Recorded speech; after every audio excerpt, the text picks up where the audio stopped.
Bonjour à tous. Alors pour tous ceux qui n'ont pas encore terminé les vacances, je vous souhaite de bonnes vacances. Et puis pour tous les autres qui s'approchent de la rentrée ou qui ont déjà repris, en fait, je leur souhaite de redémarrer remplis de l'énergie du soleil qu'ils ont emmagasiné cet été. Aujourd'hui, on va parler d'un sujet important qui est l'enfant de remplacement. Dans les familles, il y a des deuils impossibles à faire. Alors, il y a des deuils qualifiés de normaux, hein, des grands-parents, des gens qui décèdent très âgés. Et puis, il y a des deuils qui sont compliqués.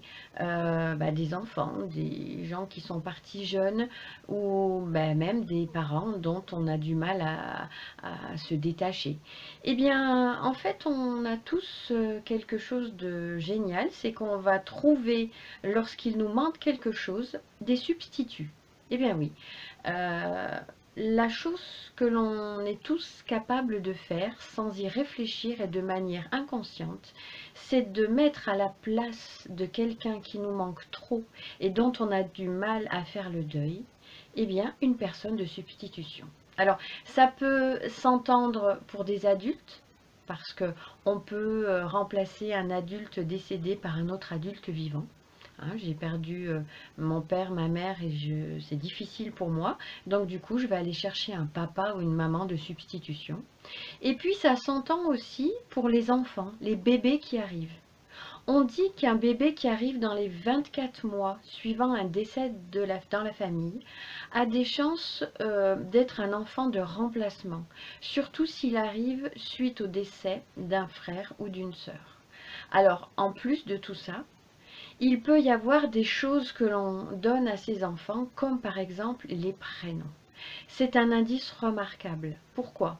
Parce que, en fait, on ne le sait pas, mais lorsqu'on donne un prénom à nos enfants d'une personne connue, célèbre, de la famille, un frère, une sœur disparue, en fait, cet enfant va avoir pour mission inconsciente, bien sûr, de porter une partie du programme de la personne disparue. Alors, quelquefois, vous pouvez me dire, ah ouais, c'est chouette, ça nous permet de ne pas oublier. Ouais, mais enfin bon, cet enfant, il n'a rien demandé. Et en fait, on lui met sur les épaules la mission de porter une partie de la personne disparue pour qu'on ne l'oublie pas. Et en fait, chacun d'entre nous a assez de porter sa propre mission de vie plutôt que de porter la mission d'un autre. Et puis, la personne disparue, elle n'a peut-être pas eu une vie si chouette que ça. Donc on ne sait pas ce que l'enfant va apporter comme programme ou comme partie de programme. Donc quand même, ça peut être très très lourd. Et puis lorsqu'un enfant porte le programme d'une personne qui n'a pas le même sexe, eh bien oui, ça peut l'obliger en partie à investir une partie de son féminin ou de son masculin, peut-être qu'il n'aura pas forcément mis en avant, et peut-être qu'il va même le développer de façon extrêmement intense, et du coup oublier sa propre personnalité. Donc attention, c'est important de vouloir refaire vivre une personne à travers son enfant. Mais c'est très égoïste, parce que quelque part, peut-être quand on est parent, c'est pour nous, mais l'enfant, lui, il porte une grosse mission sur les épaules.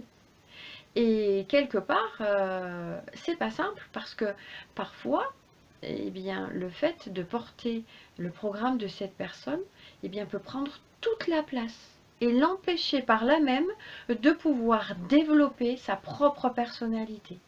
Et on retrouve des adultes qui, dans leur vie, sont complètement bloqués dans des fonctionnements et des cheminements qui ne sont pas les leurs. Des gens qui disent je fais ce métier, je ne sais pas pourquoi, je suis comme ça, je ne sais pas pourquoi, il m'arrive ça, je ne sais pas pourquoi. Effectivement, parfois, quand on va réfléchir et surtout quand on travaille dessus, on s'aperçoit que cette personne, tout simplement, elle est arrivée au monde. Alors, vous savez, dans les familles, souvent une personne s'en va, une autre arrive. Et au niveau des dates, c'est hyper parlant. Quand un enfant arrive à une date qui correspond, surtout au niveau du jour et du mois, pas forcément de l'année, à une personne disparue, si en plus elle porte son prénom, là, voilà. elle a tous les atouts nécessaires au développement de cette personne disparue à travers elle.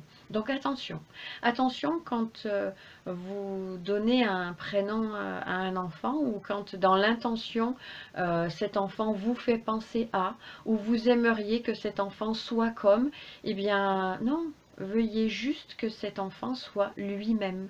Parce que ce qui est important, c'est qu'en fait, on est tous notre liberté, notre individualité de se construire en étant nous-mêmes. Et si vous, vous avez l'impression en étant adulte d'être quelqu'un d'autre, bah, peut-être allez fouiller un petit peu. Vous portez peut-être la mission de remplacer ou de suivre ou de finir ou de continuer le cheminement de quelqu'un qui a disparu dans la famille et dont la famille n'est pas arrivée à faire le deuil. Vous avez le droit de vous en débarrasser, entre parenthèses, en tout cas de rendre à la personne son histoire, parce que peut-être que, bah, en fait, vous l'empêchez de continuer son chemin, qui sait. Donc, l'idée, en fait, c'est que tous, nous, nos enfants, et tous ceux à venir, eh bien, nous leur donnions la liberté d'être eux-mêmes sans les affubler de porter le programme de quelqu'un d'autre disparu, même si on a eu du mal à se détacher, à dépasser le fait de vivre sans cette personne. Nous avons tous des deuils à faire, ne les faisons pas porter aux autres. Voilà, je vous remercie en tout cas de me suivre, de continuer à me suivre sur ma chaîne Facebook, de continuer à aller sur ma chaîne YouTube. Et puis, je vous rappelle que mon livre sur la psychogénéalogie, Comprendre sa famille et décider d'être soi, est en vente bien en fait dans toutes les librairies et dans toutes les grandes surfaces comme la Fnac, Amazon et puis aux éditions Améris qui sont eux qui l'ont édité. Je vous souhaite en tout cas une belle fin d'été remplie de soleil, puis je vous dis à bientôt. Ciao, ciao!